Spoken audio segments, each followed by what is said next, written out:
Did you know there are moments in life when everything shifts because of a small object? A prayer rosary. Smooth beads. Warm. Ancient. It was this that led a sheikh to reject 99 women at his own birthday celebration, and to gaze solely upon me. I was not the most beautiful, nor the wealthiest. I was merely the secretary who returned what wasn't mine.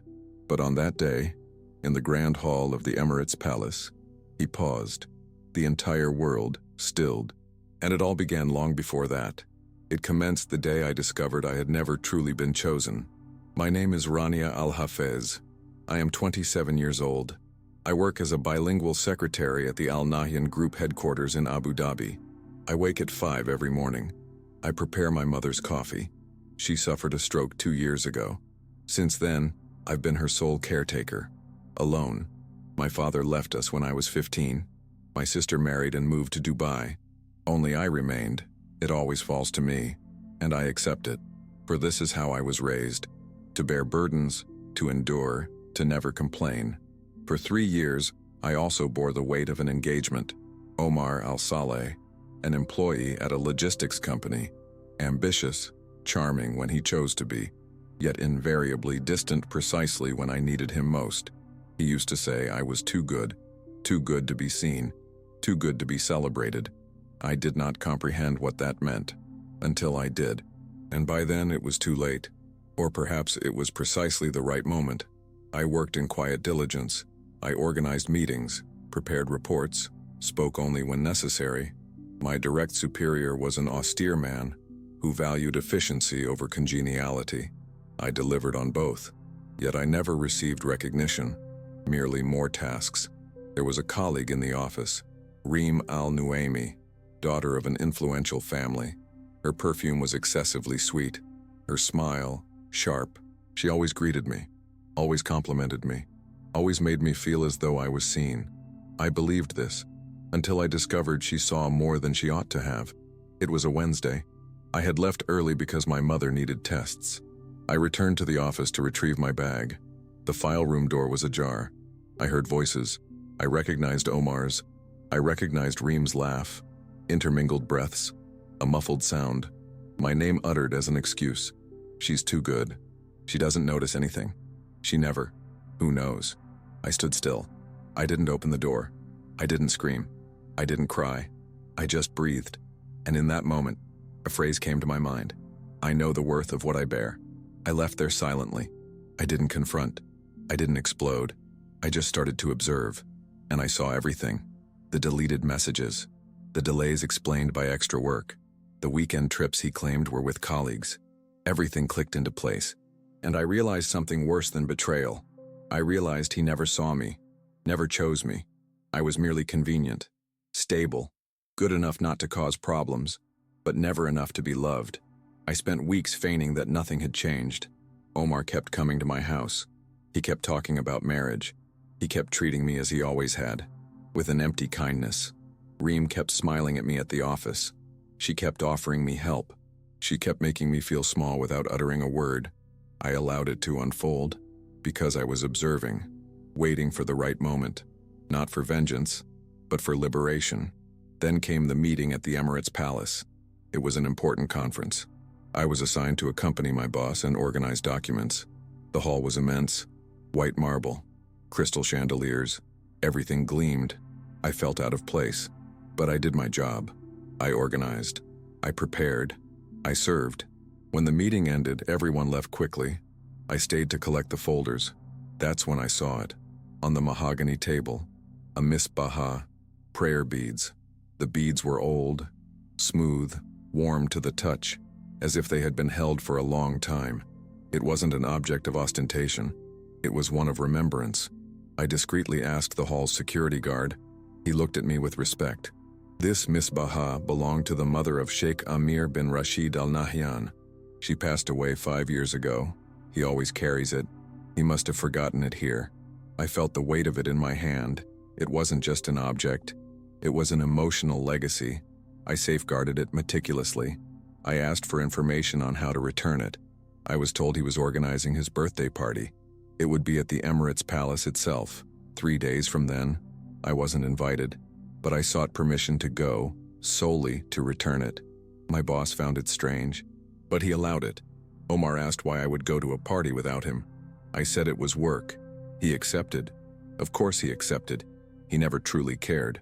Reem commented at the office, "You're going to the Sheikh's event." Amir, how fortunate. Perhaps you might catch a glimpse of him.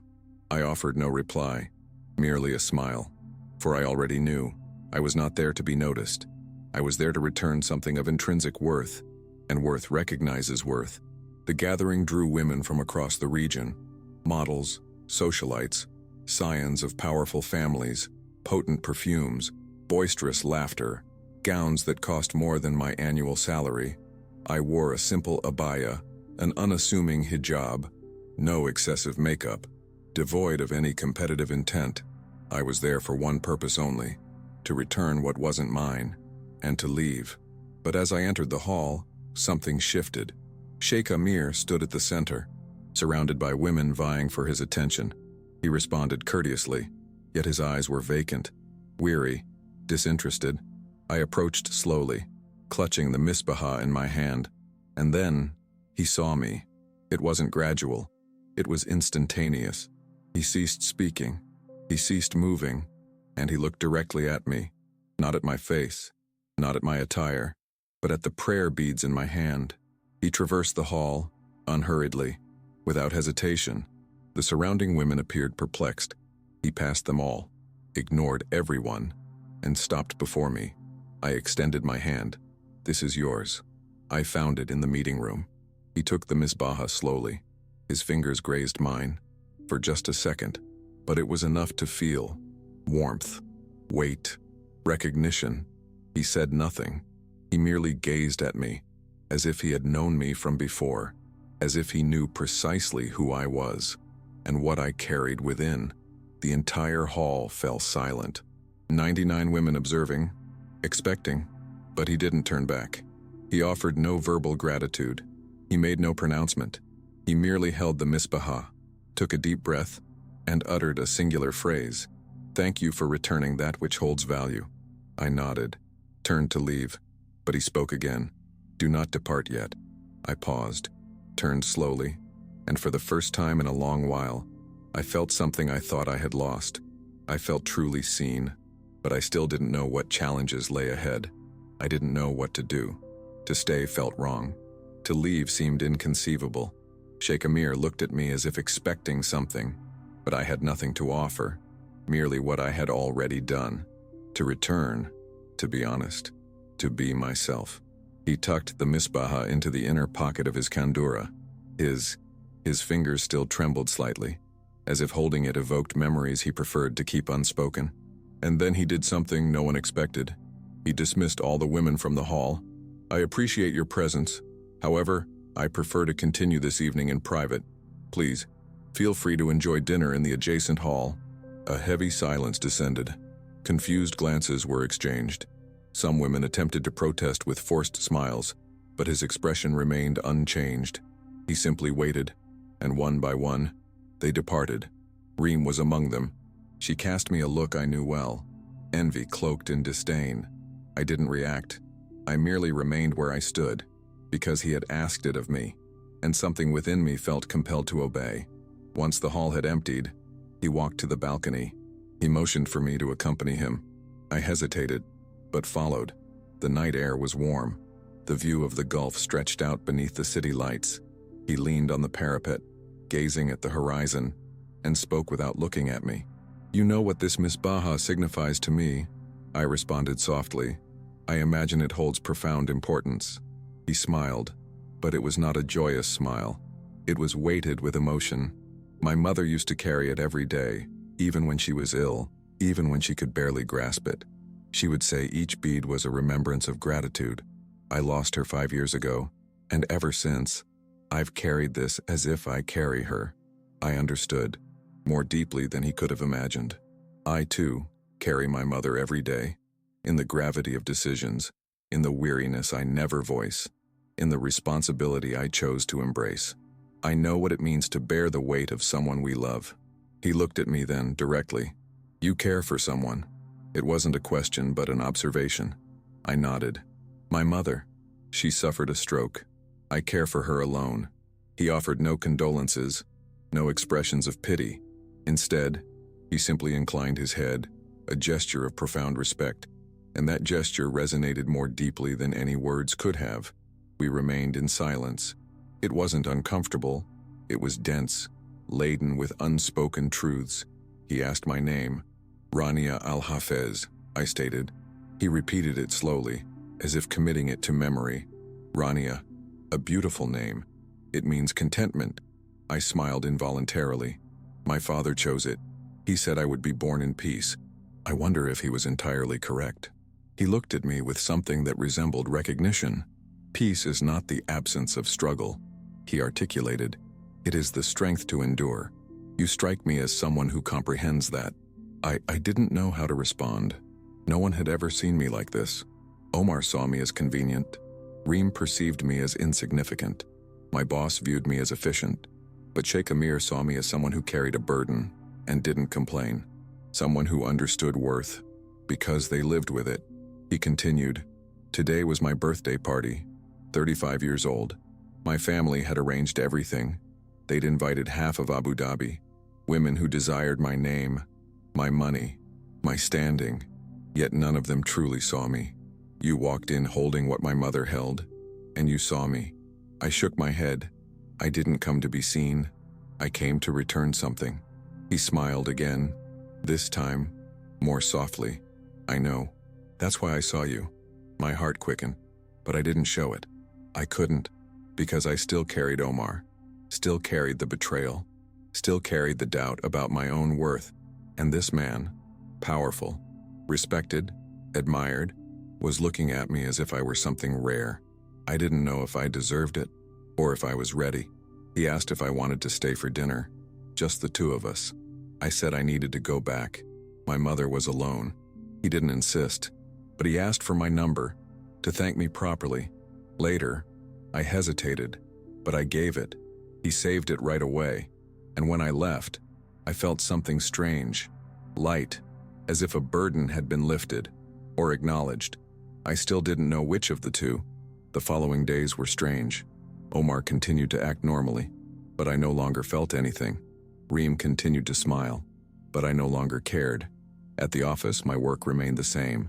Meetings, reports, silence. But something within me had changed. I began to observe myself, to question why I had accepted being treated this way, why I had allowed my worth to be measured by those who had never truly seen me. And the answer was simple, because I myself hadn't seen me.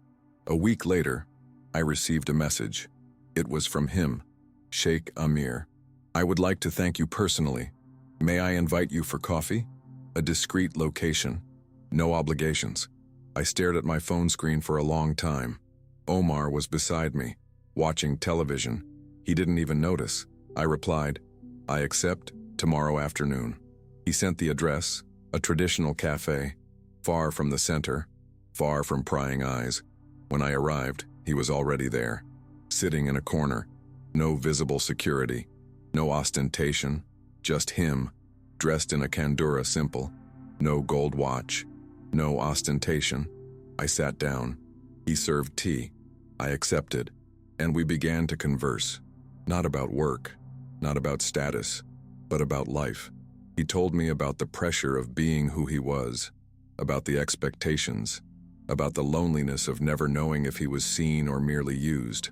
I understood every word, because I lived the opposite, invisible by others. Choice. He, too visible by position. He asked about Omar. I didn't lie. I said I was engaged, but that something had changed. He didn't press. He just listened.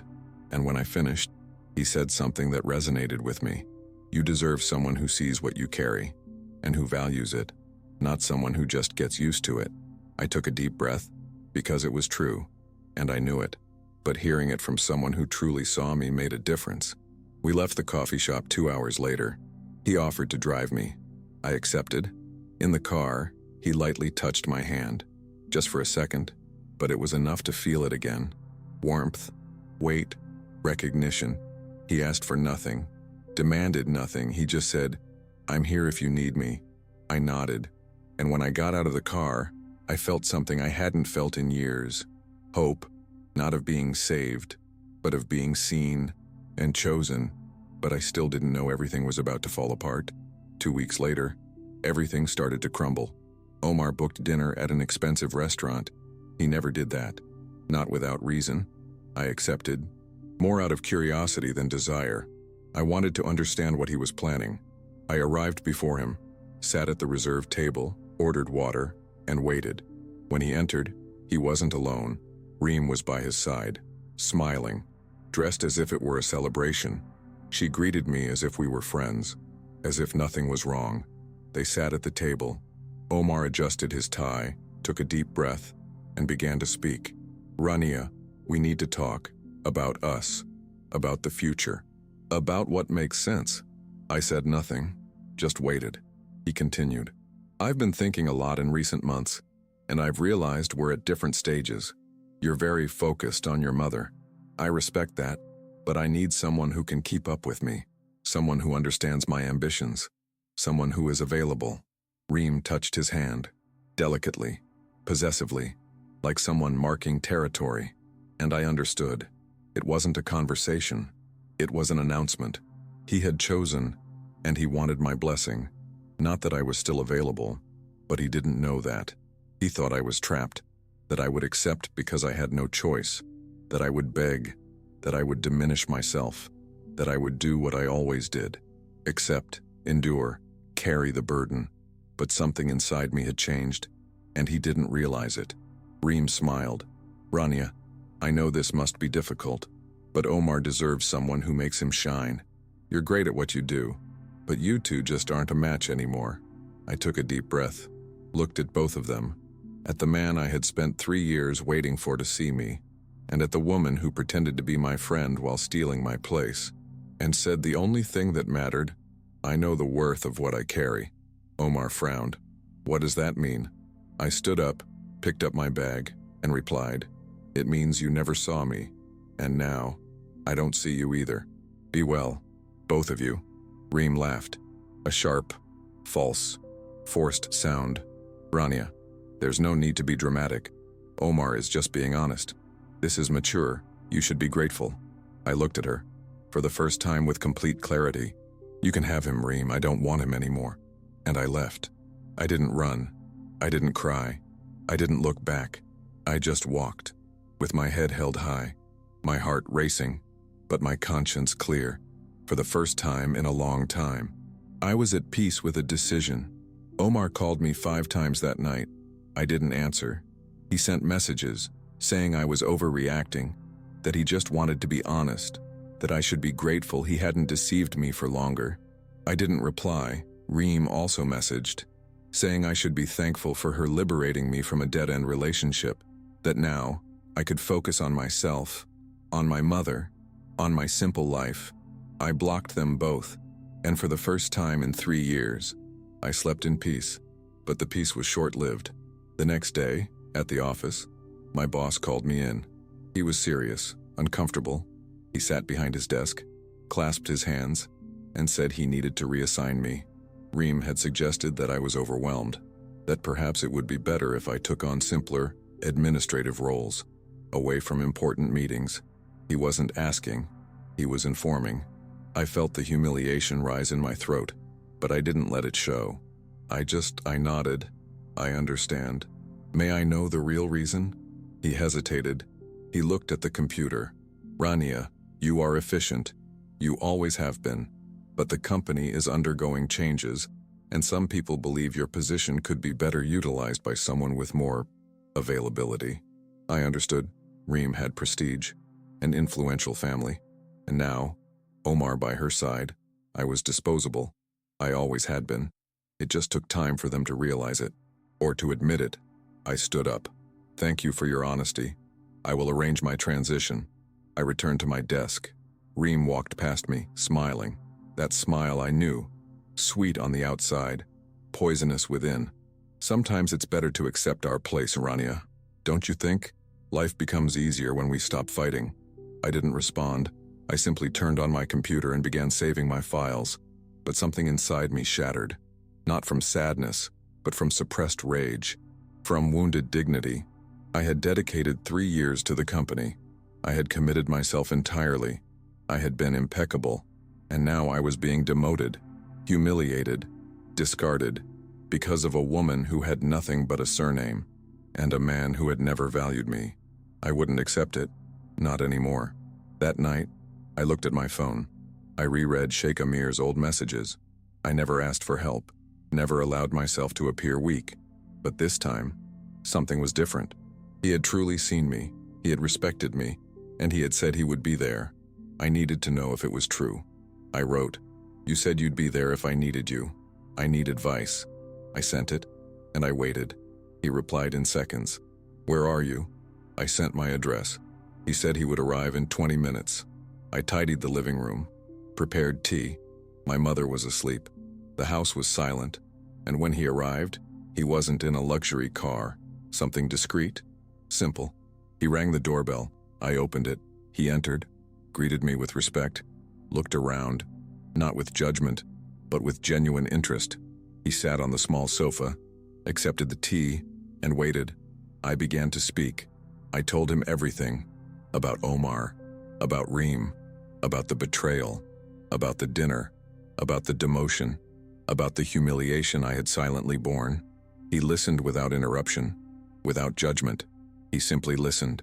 When I finished, he remained silent. Then he asked, "What do you want to do?" I took a deep breath.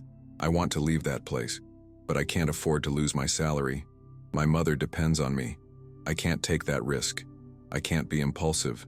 He nodded. "I understand. What if I offer you a position in my office, working directly with me? Better salary, flexible hours to care for your mother, respect? Would you accept?" I looked at him, searching for signs of pity, of charity, of ulterior motive. I found none, only earnestness, respect, and something more, something I couldn't yet name. "I don't want to be a charity case." He shook his head. "You're not. I need someone who understands value, who is honest, who isn't driven by self-interest. You proved that when you returned the misbah. You proved it again by leaving that restaurant with your head held high. I'm not saving you, Rania. I'm recognizing you." I felt my eyes well up, but I didn't cry. Not in front of him. I simply nodded. "I accept." He smiled. Small, but genuine. "Excellent. You start Monday. I will personally notify your company and ensure your departure is respectful, legal, without retaliation." I breathed a sigh of relief, but also felt apprehensive, because now everything was changing.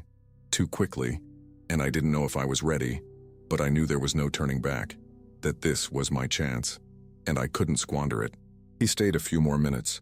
We discussed practical details, hours, responsibilities, salary, all clear, all fair. When he stood to leave, he held my hand. It wasn't an accidental touch. It was intentional, firm, warm. "You deserve this, Rania. Don't doubt it." I simply nodded, because words failed me. Only gratitude and fear and hope, all commingled. On Friday, I received the termination letter, signed by Sheikh Amir himself. He had acquired a portion of the company's shares. He had requested my immediate transfer to his business group. With a formal recommendation, my boss went pale when he called me in. "He didn't know you knew Sheikh Amir, personally." I didn't know I needed to inform him. He swallowed hard. "Apologies for any misunderstanding, Rania. Had we known, we would have handled everything differently." I didn't accept the apology. I simply gathered my belongings, my files, my pens, my dignity, and left. Reem intercepted me in the hallway, trying to understand. "How did you manage this? You know Sheikh Amir. Since when?" I paused, looked at her, and said calmly, "I returned something of value. You would never understand." She was speechless, mouth agape, eyes wide. I continued on, without looking back, without haste, without anger, just at peace. Omar called me that same day, saying he had made a mistake. He wanted to talk. That Reem wasn't who he thought she was. I hung up and blocked him. Forever. On Saturday, Sheikh Amir invited me to dinner at his home. Not in a restaurant, not in a public place. At his home, I hesitated but accepted. When I arrived, he greeted me personally, not his staff. He opened the door himself, served the tea, set the table. Everything was simple, traditional, without pretense, without ostentation, and we talked about everything, about nothing, about what it meant to be seen, and about what it meant to choose, to truly choose. He asked me, "Are you afraid?" I was honest. Yes, that this is all temporary, that I'll wake up and discover I don't deserve it, that it was all a dream, that I'll become invisible again. He held my hand, truly, for the first time, firmly, with intention, with promise. You deserve everything you are receiving, and more, because you possess inherent worth, and I see that. I always have. From the very first moment, my heart raced, but not from fear, from recognition, because for the first time someone was choosing me, not for convenience, not for my appearance, not for personal gain, but for who I was, for what I carried within me. For the silence I transformed into strength, and that changed everything, absolutely everything. What I didn't know, however, was that this choice would usher in consequences neither of us was prepared to face. The initial days in Sheikh Amir's office felt peculiar, not due to the job itself. I understood my tasks, organize, prepare, anticipate. Rather, it was the proximity. He hadn't had an assistant before. He preferred working alone. But now, I was there, in the adjoining room, separated only by a frosted glass door. I could discern his silhouette, he, mine, and there was an undeniable intensity to this closeness that made me feel tense, not in an adverse way, but profoundly, as if every movement held significance, as if every word carried substantial weight. He spoke little, yet he observed everything intently. When I organized documents, he noted the precision. When I prepared tea, he would acknowledge it with a nod. When I stayed late, he would inquire about my mother's well-being. Small gestures, but consistent, and I began to truly perceive and he saw me, not merely what I accomplished, but how I did it and why. This disarmed me, for I was unaccustomed to such scrutiny. No one had ever paid attention in that manner before. In the second week, he requested my presence with him at a meeting in Dubai. It would be an all-day affair. I hesitated. My mother would be alone. He noticed, "I can arrange for a nurse to stay with her, at no cost, just so you can have peace of mind." I initially declined. "I don't want to appear to be taking advantage." He shook his head. "You're not. I need you at this meeting, and I need you to be focused. So please accept. Please." I accepted, and in that please, I sensed something different. It wasn't an order, it was a request. He respected me enough to ask. We went by car. He was driving, without a chauffeur. It struck me as odd. "Don't you have a driver?" He offered a wry smile. "I do, but I prefer to drive when I want to think, or when I want to talk. Today, I want to do both." We remained silent for a few minutes. Just the hum of the engine, the light traffic on the road. And then he asked, "Have you ever been married?" I shook my head. "No, I was engaged, but it didn't work out." He nodded. "I know. You told me, but I want to know more, if you're willing to share." I hesitated, but something compelled me to continue. Omar never truly saw me. I was always the safe option, the woman who wouldn't cause trouble, who would take care of the home, who would settle for less. I accepted that for 3 years, until I realized I deserved more. He remained silent. Then he said, "You deserve far more, and whoever doesn't see that, doesn't deserve you." My heart quickened. I didn't know how to respond. I just thanked him quietly, and changed the subject. "And you, have you ever been married?" He chuckled, without mirth. "Almost. Twice almost." I looked at him, waiting. He continued, "The first time I was 25.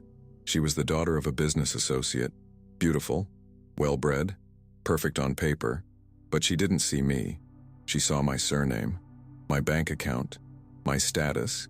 I discovered this when I overheard her talking to a friend, saying that marrying me was an investment, not love.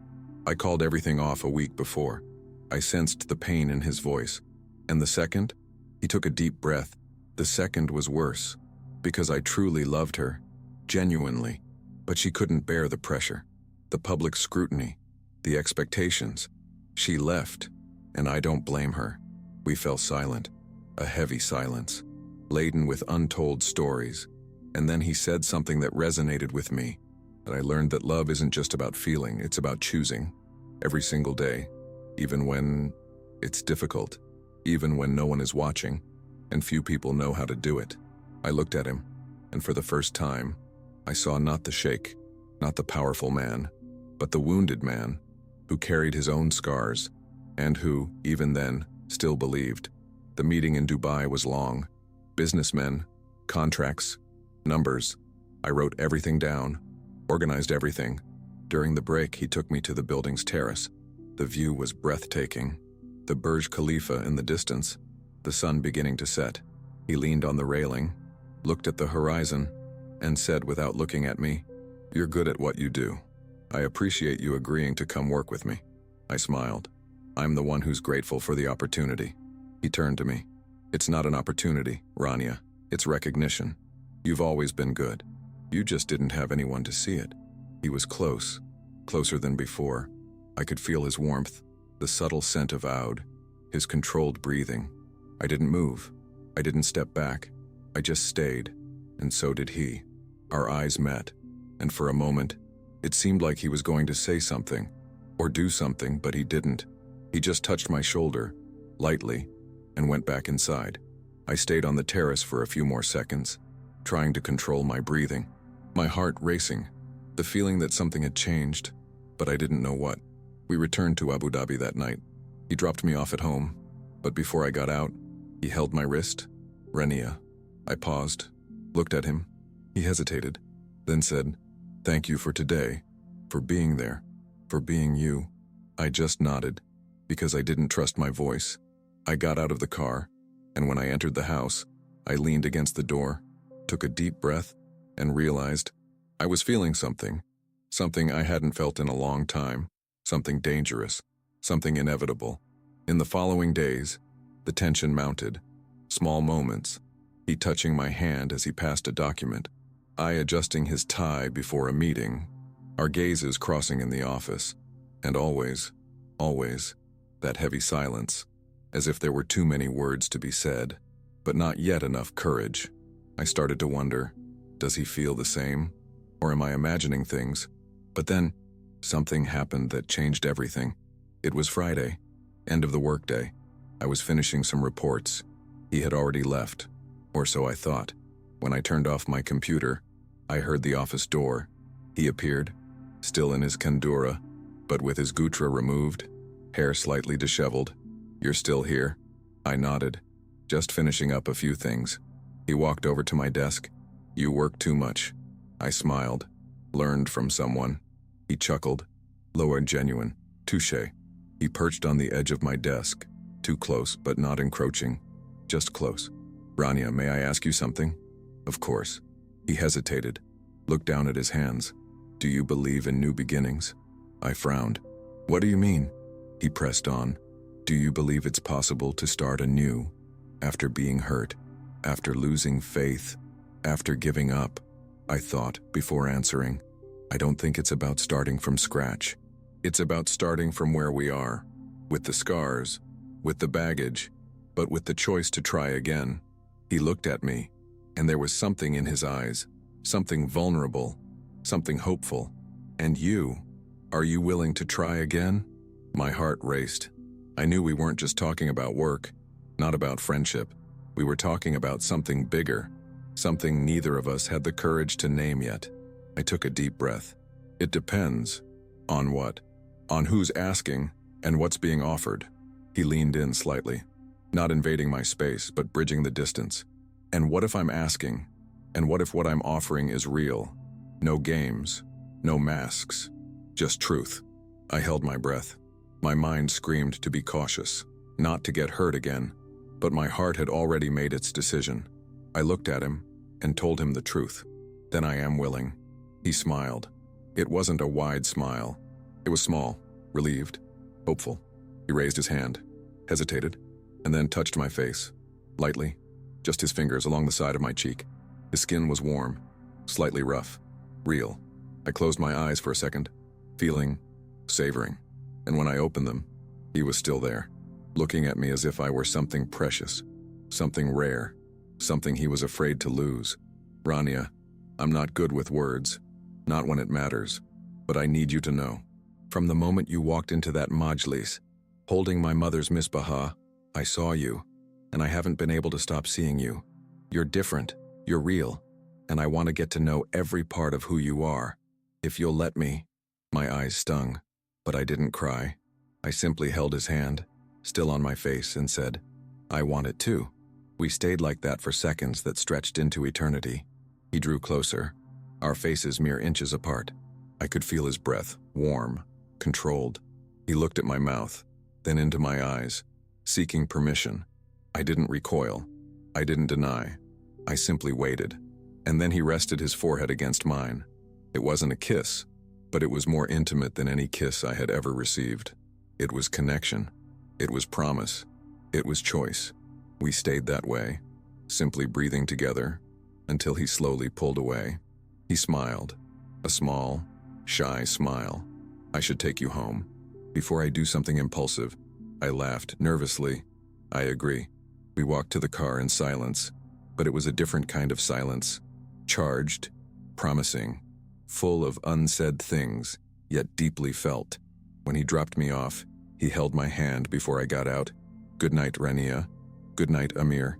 It was the first time I had used his name, without a title, without formality, just his name, and he smiled as if it meant everything.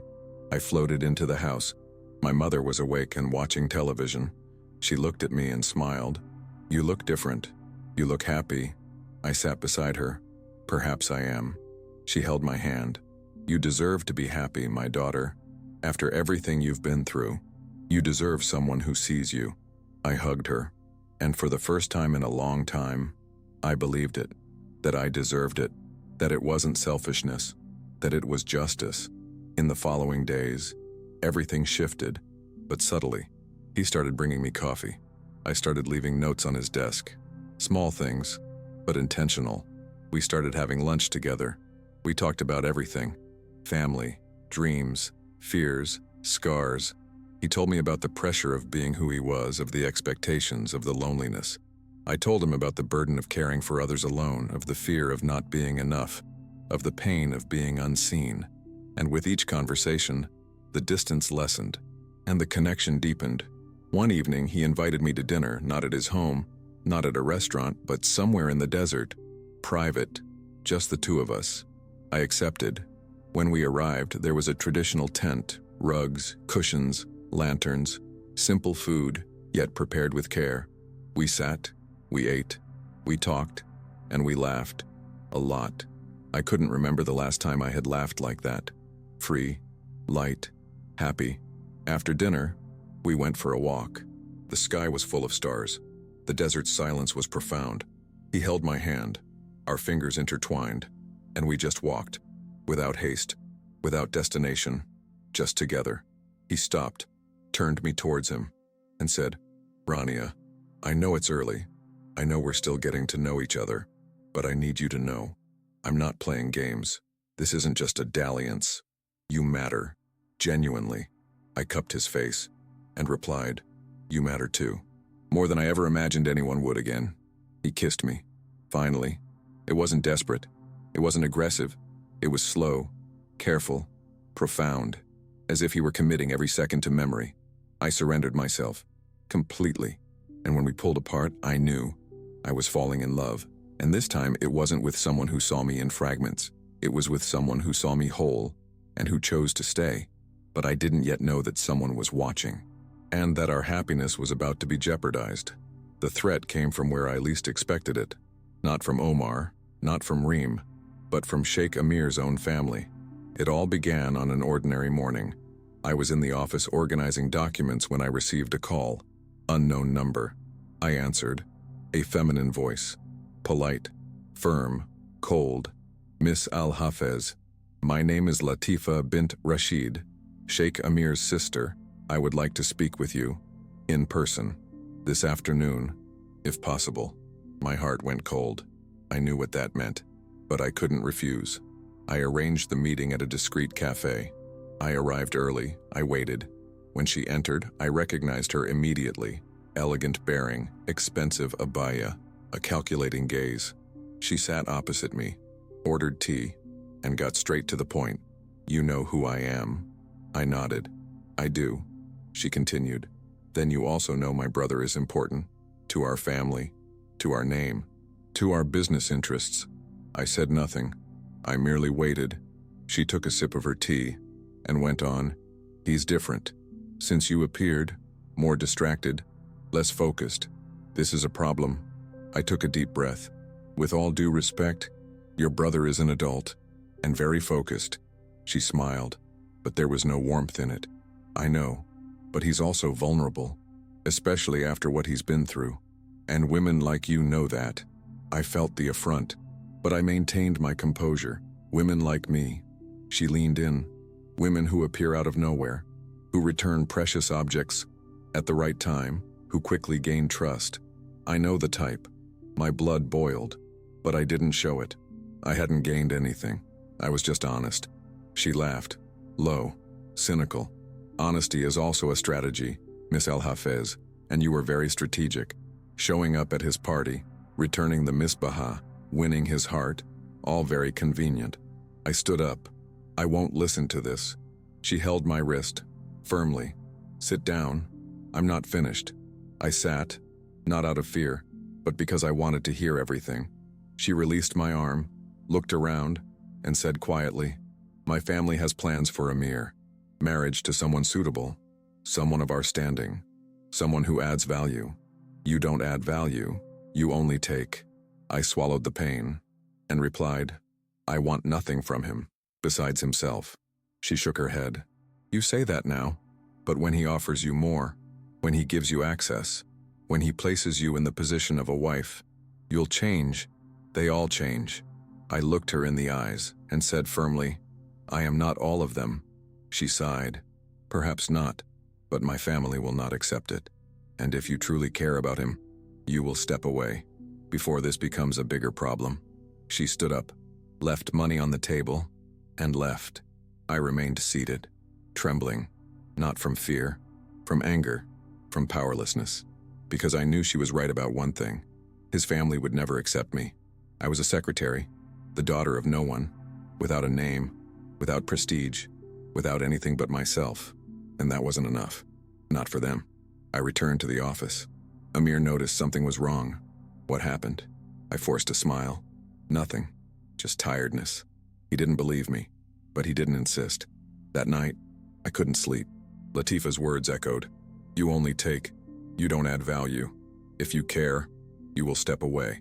I started to think about everything that had happened, how much my life had changed, how much I depended on him now. The job, the stability, the hope. What if she was right? What if I was using him without realizing it?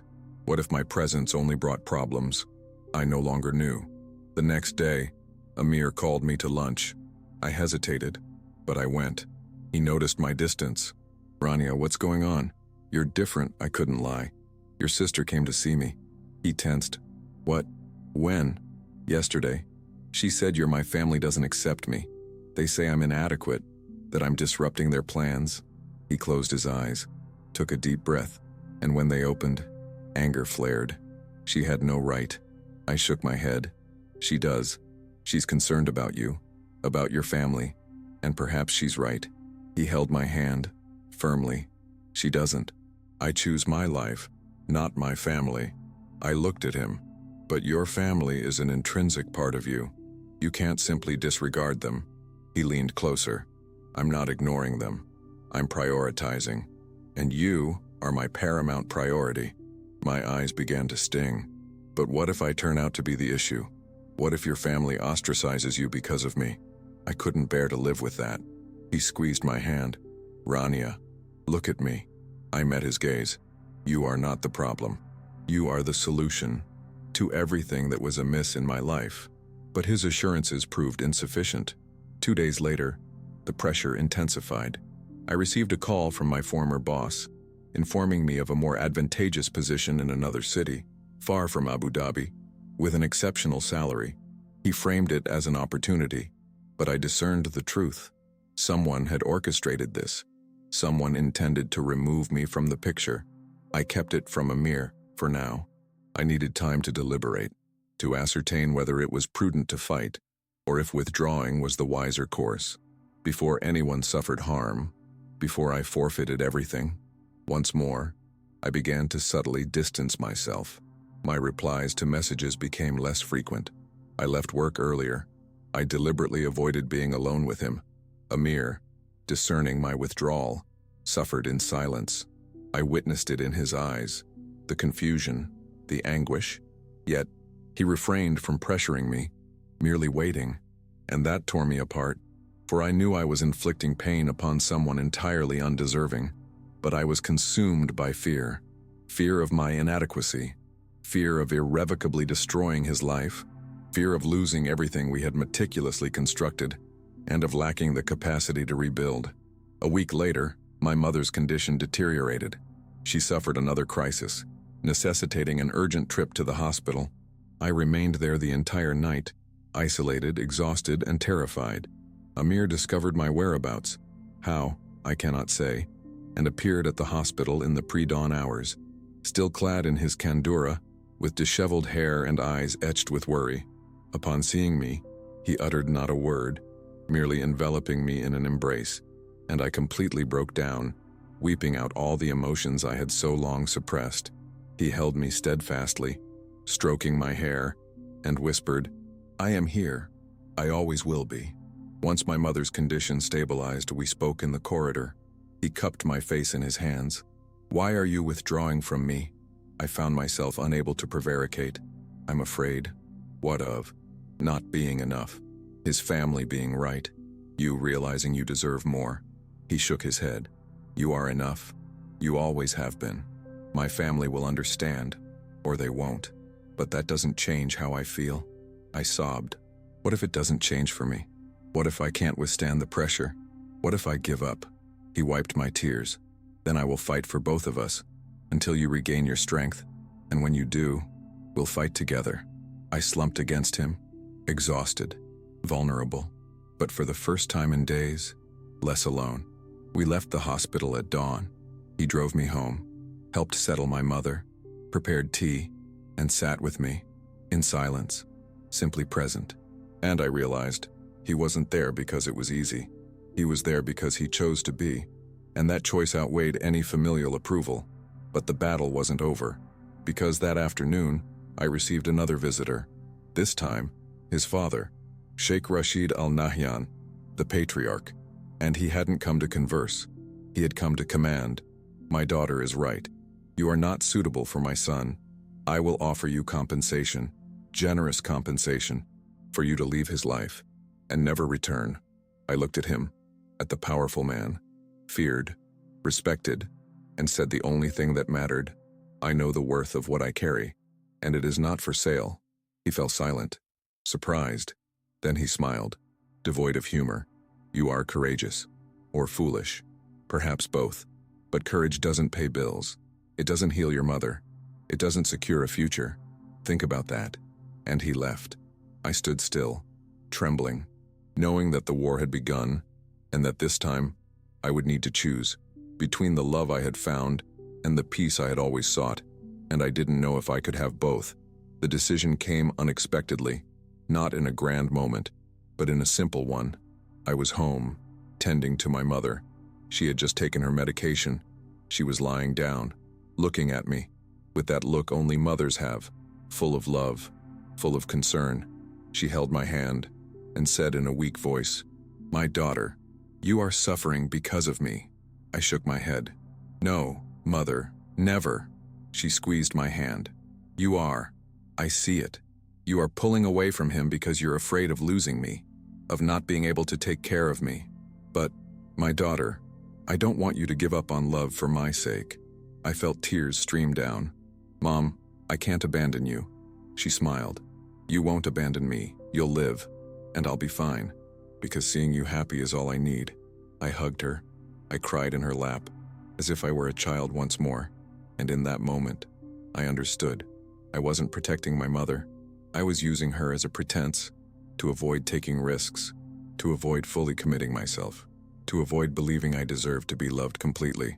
But she was giving me permission, liberating me, and I needed to accept that gift. I needed to find courage. The next day, I went to the office, resolute. But before I could speak to Amir, something happened that changed everything. I received a call. It was from the hospital. My mother had suffered another crisis, more severe this time. I dropped everything. I rushed. When I arrived, the doctors were solemn. She needed surgery, expensive, urgent. Her health insurance wouldn't cover everything. I would need at least 200,000 dirhams. In 3 days, I stared at the sum. It was 2 years of my salary. There was no way. I sat in the hospital corridor, alone, desperate. For the first time in a long while, I felt utterly helpless. I considered calling Amir, but something held me back.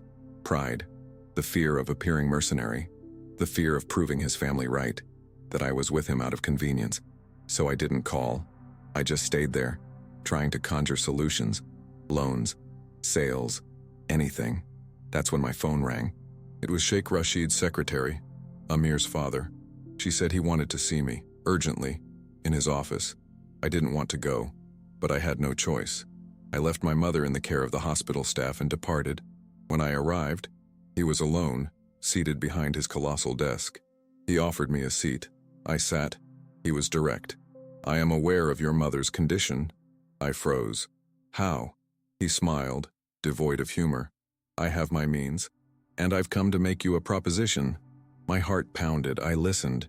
He continued, "I will cover the entire cost of the surgery, the best doctors, the finest treatment, everything your mother requires. Your bank account will be replenished by tomorrow." I breathed a sigh of relief, but I knew there was a caveat. "What's the price?" He leaned forward. "You distance yourself from my son. Today. Now. No explanations. No goodbyes. You vanish. And you never return." I felt as if my heart had been ripped out, but my face betrayed nothing. I merely asked, "Why?" He sighed. "Because you are a threat, not to him, but to what we have built. My son is willing to relinquish everything for you, and that I cannot permit. He has responsibilities.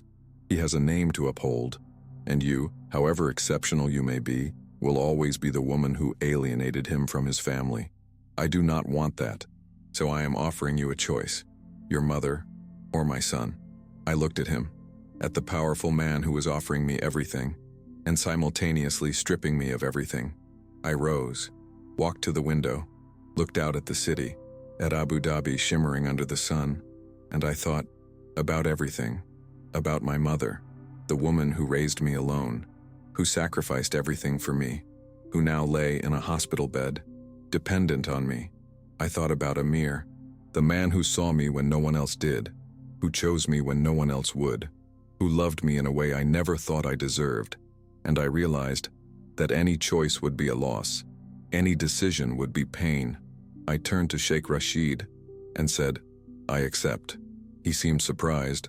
"You accept?" I nodded. "But on one condition. You guarantee my mother's complete treatment, for as long as she needs it, and you never tell Amir about this agreement." "Never." He studied my face, searching for weakness, searching for regret. He found none, only determination. He agreed. "It is done." He extended his hand. I shook it, feeling my heart shatter with every second, but maintaining a steady gaze. I left that office shattered, but resolute. I returned to the hospital. My mother was already being prepared for surgery. The best doctors, everything paid for. She looked at me, confused. "How did you manage it?" I smiled, forced the most genuine smile I could muster. "It doesn't matter, Mom. You're going to be okay. That's all that matters." She held my hand, weak, but firm. "My daughter, don't do anything that will cost you your happiness." I kissed her forehead and lied. "I didn't. I promise." When I left the room, I called Amir. He answered on the first ring. "Rania, where are you? I've been looking for you. I need to talk to you." I took a deep breath. "Amir, I can't do this anymore." Silence. Then, "What?" I continued. I can't continue this. Us. I thought I could, but I can't. Your family is right. I don't belong here, this world, and I no longer have any desire to belong. His breathing was audible, heavy, yet remarkably controlled. Rania, look at me. Where are you? I'm coming to you right now. I cannot. My mother requires my full attention. I must focus solely on her, and you need to proceed with your life, alongside someone suitable, someone your family would approve of, someone who wouldn't compel you to make such an agonizing choice. He practically bellowed, I want no one else, I want you. What has happened? Please, tell me. I closed my eyes. Nothing transpired. I simply realized I was not enough, and never would be. I murmured, I'm sorry, before hanging up. I blocked his number, deleted the messages, and then I wept. There, in the sterile chill of the hospital corridor, I shed every tear I had previously held back. The subsequent days passed in a blur. My mother had survived the surgery and was recovering remarkably well. I remained by her side constantly. I did not return to the office, instead dispatching my resignation via email. It was simple, direct. I appreciate the opportunity, but I must now dedicate myself to my family. I offered no further details, nor did I allow for any inquiries. Amir tried to reach me. He called dozens of times, sent countless messages, and even appeared at my house. I neither answered the phone, opened the door, nor replied to his attempts at contact. Eventually, he stopped, and that silence wounded me more profoundly than anything else, for it signified his surrender, his acceptance, his moving forward. I knew it was the correct course of action, yet that knowledge did not diminish the pain. A week later, an unmarked envelope arrived. I opened it to find a check for the precise sum of my mother's surgery. Accompanying it was a note, in a handwriting I instantly recognized as Sheikh Rashid's. Our agreement is fulfilled, but do not delude yourself. My son is worth more than any sacrifice you could ever make. I ripped the check to shreds and discarded it, for my actions had not been driven by monetary gain, but by love. Love for my mother, and paradoxically, love for Amir. Had he remained with me, he would have forfeited everything. I could not bear to inflict that upon him. I could not be the architect of his ruin. Therefore, I embraced the role of the villain. I chose to depart. I chose to bear the agony alone, so that he might be free, even if it meant my own self-destruction in the process. That night, I clutched the misbaha he had once shown me, the smooth ancient beads imbued with so many memories, and I whispered to myself, one last time, I understand the true weight of what I carry, and sometimes, carrying means letting go, even when every fiber of your being, my being, screams to hold on, because true love isn't possession, it's liberation, and I set him free, even if it meant losing myself in the process. 2 months elapsed. My mother was home, recovered, stronger. She sensed something had shifted within me, but she didn't inquire. She merely remained by my side. In silence, I had returned to work, at another office, smaller, a smaller salary, far from everything that reminded me of him. Yet the memories surfaced nonetheless, with every cup of tea, with every sunset, with every silence. One afternoon, my mother called me. She sat with me in the living room and said, My daughter, do you think I don't know? I know what you did. I froze. Mother, she held my hand. You sacrificed your love for me. I don't know the specifics, but I know, and I cannot live with that. I cannot be the cause of your unhappiness. I shook my head. You're not. I chose. She squeezed my hand. Then choose again. Because those who truly love, they don't give up. They fight. That night, I couldn't sleep. My mother's words echoed. Choose again. Fight. But how could I fight when I had already given up? When I had already burned all my bridges? When I had already hurt the one I loved most? There was no turning back, no forgiveness, no us anymore. I was certain of it, until the following morning. Something changed everything. I received a call, an unknown number. I answered. It was Amir's mother. Miss Rania, I need to speak with you. In person. It's urgent. My heart pounded. I don't know if that's a good idea. She insisted. Please. It's about my son. I couldn't refuse.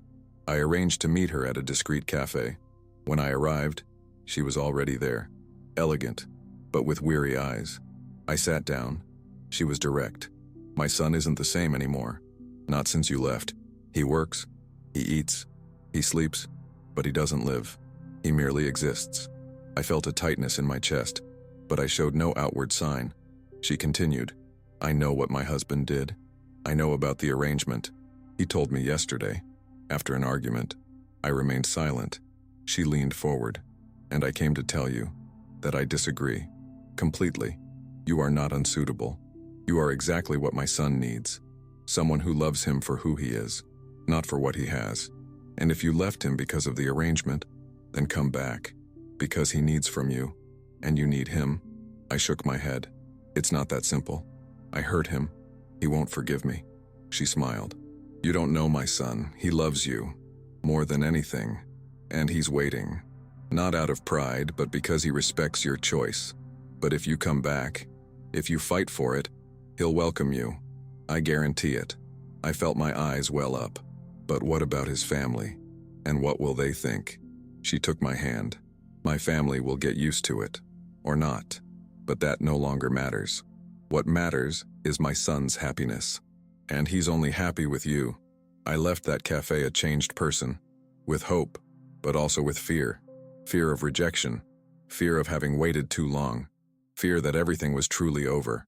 But my mother was right. He who truly loves, fights. And I needed to fight. One last time. I headed to his office. My heart was pounding erratically. When I arrived, the secretary recognized me. She tried to bar my entry, but I insisted. I need to speak with him. She hesitated, then let me pass. I opened the door. He was there, behind the desk, thinner, with stubble and tired eyes. When he saw me, he froze. He slowly stood up, just staring, as if unable to believe his eyes. I took a deep breath and said, I'm so sorry. He didn't respond, merely waited. I continued, I lied to you. I lied when I said it wasn't enough. I lied when I said I didn't want this anymore. The truth is, I was terrified. Terrified of making you lose everything. So I struck a deal with your father. He paid for my mother's surgery, and I walked out of your life. He closed his eyes, took a deep breath, and when he opened them, there was pain, anger, but also love. You had no right to decide for me, to take away my choice. I lowered my head. I know, it was selfish. It was cowardly, but I truly believed I was protecting you. He walked toward me, stopping close and impossibly close. He then said, You protected me, but you destroyed me. I felt the tears fall. I know, and I don't expect forgiveness. I only came to tell you that I love you, that I've always loved you, and that I am profoundly sorry for everything. He slowly wiped my tears with his thumb and said, You are impossible. I laughed, tears streaming down my face. I know. He held my face and continued, Impossible to forget, impossible to stop loving, impossible to let go. My heart soared. You, forgive me. He rested his forehead against mine. I've already forgiven you. The second you left, I was just waiting for you to come back, and he kissed me. Finally, after 2 months, he kissed me, and it was like coming home, like breathing again, like living. When we pulled apart, he said, Never do that again. Never again make decisions on your own. There are 2 of us, and decisions are made together. I promise. He smiled, that smile I loved, and pulled something from his pocket, the misbah, his mother's prayer beads. This is yours. It always has been, since the day you returned it. I knew that you understood its value, and that you were valuable. I held the beads, warm, familiar, and I said, For the last time, definitely this time, I know the worth of what I carry, and I won't let go of it again. We got married a month later, a simple ceremony, only those who mattered. My mother was there, smiling, healed. His family was there, some happy, others resigned, but all present. And Amir was radiant, looking at me as if I were the only person in the world. And in that moment I knew that all the struggles, all the pains, all the difficult choices had been worth it. Because in the end, love isn't about not making mistakes. It's about coming back. It's about fighting. It's about choosing. Every single day. Even when it's hard. Even when it seems impossible. And I chose. He chose. We chose. And that choice changed everything.